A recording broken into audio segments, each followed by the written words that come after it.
Tole akkam jirtu akkuma kanaan dura isinitti hime guyyaa irraa ALIEXPRESS irraatti akkamitti qodaa tokko order gootanii deemtanii akka itti fudhachuu dandeessan isin agarsiisa. Screen irratti akkuma argitan Itiyoo Post irraa meeshajiin kun kan qaqqabeedha. So amma akkamitti akka order gootanii fi wantoota isin barbaachisu tokko tokko isin agarsiisa.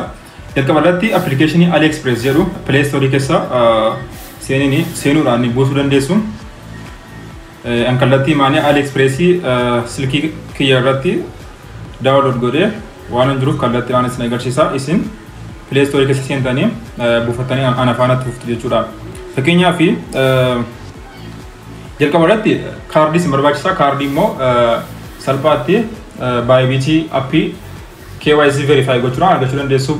Bybit irraati akkamitti akka kaardii sana argattan viidiyoo kanaan dura isiniif hojjedhe seentanii ilaaluu dandeessu. Amma kallattii maan akkamitti akka qodaa tokko order gochuu dandeessan kanaan isin agarsiisa jechuudha. So akkuma screen irraa argaa jirtanii fakkeenyaaf qodaa bitannu as keessa erga ilaallee booddee yookaan immoo waan barbaannu bakka search batanii irratti search yommuu goonu fakkeenyaaf watch for man kan jedhu kana saayitii jijjiiran kana asirraati erga ilaallee booddee bakka price jedhu kanatti price isaa xiqqaarraa gara guddaatti isin agarsiisa jechuudha. Akkasuma immoo top sales illee bukkeedhaan jira.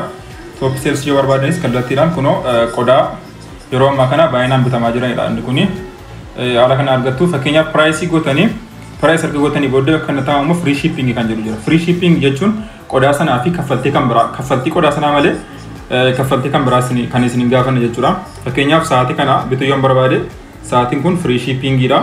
Qarshii 248 haala kanaan erga seentanii booddee salphaamatti kunoo baay'inaan gootu ergasii booddee kunoo bakka isin dhufa continue gochuudhaan kaardii keessan jalqaba asirratti kaardii keessan asirratti fe'uu qabdu. Fakkeenyaaf an kaardii garaagaraan fe'ee jira.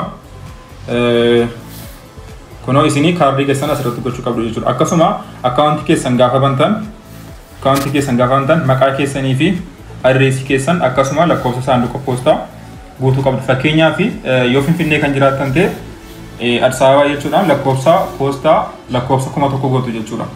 Lakkoofsa kan poostaa irratti wanta kana irratti kan isiniif bakka isiniif hin galle tokko tokkoon screenshot gootanii karaa Telegram channelii na arguu dandeessu jechuudha.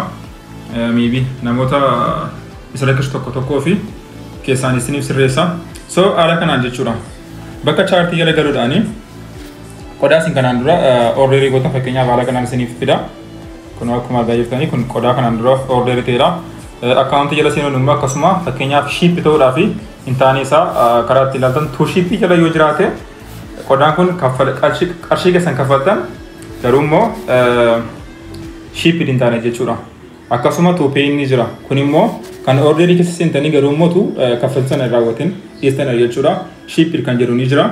Ship kan jedhu immoo kunoo kallattiidhaan qodaa ship isiniiti jechuudha. Fakkeenyaaf track orderii isaa jala seentanii qodaa kana ship kanan godhe track orderii jala seentanii akkuma agartan qodaan kun tracking number view more yommuu gootan steppiidhaan guyyaa guyyaadhaan isiniif deema jechuudha. Fakkeenyaaf asirratti kan agartanii saayitiin kun maal ta'eera gara airportii galeera jechuudha. Kunoo tracking numberiin ana dhufee jira akkasuma karaa meeshajiitiin ana qaqqabee jira jechuudha.